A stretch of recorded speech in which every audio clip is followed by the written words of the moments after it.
right, where should my next dollar go? Here's a super easy, effective method to help you make that decision. Do you have credit card debt? If the answer is yes, you need to pay that off. Credit card debt is going to hold you back. High interest, it compounds against you. You have to pay the balance plus the interest on top of it. It's very difficult to get out of. But better off just not getting in there in the first place. So if you have any credit card debt, yes, pay that off. That's where your next dollar goes. Now, if the answer is no, you don't have any credit card debt, well, then you need to ask yourself this question. Do you have 3 months of expenses saved?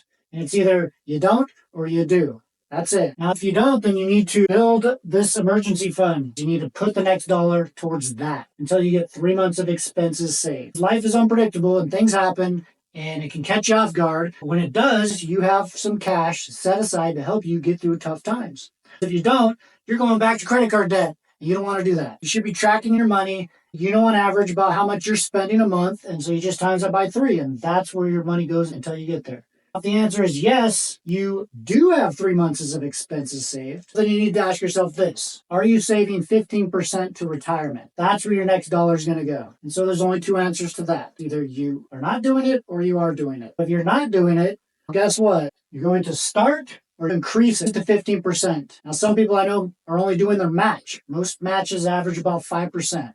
So you need to increase it. It's your contribution. This is your 15%. Theirs is just bonus. You need to start this today. The more time you have, the more it has time to compound. Steady drips, steady contributions, dollar cost averaging. That's all you got to do. 15%. That's where your next dollar goes. Now, if you are doing this, where does your next dollar go after that? You're going to choose your next big goal. Choose something that's worthy of your hard-earned money to be saved towards and put it in a savings account, maybe an investment account. It depends. If it's a long-term goal, you can invest it. It has time to grow. Maybe you'll have more later.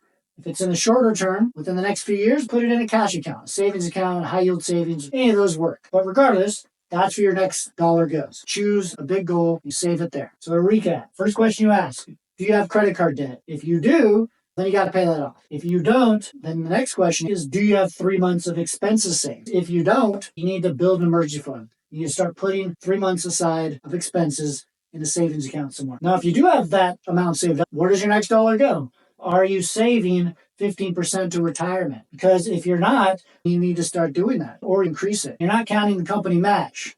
It's your 15%. Theirs is just extra. Now, if you are doing that as well, answer is yes, you are putting 15% into retirement. Then where does your next dollar go? You get to choose your next big goal. The world is your oyster. Life is your oyster. You choose a big goal that you want to put your money towards, and you put it towards that. That's the workflow. If you found this video helpful, hit like and subscribe, and we'll talk to you in the next video.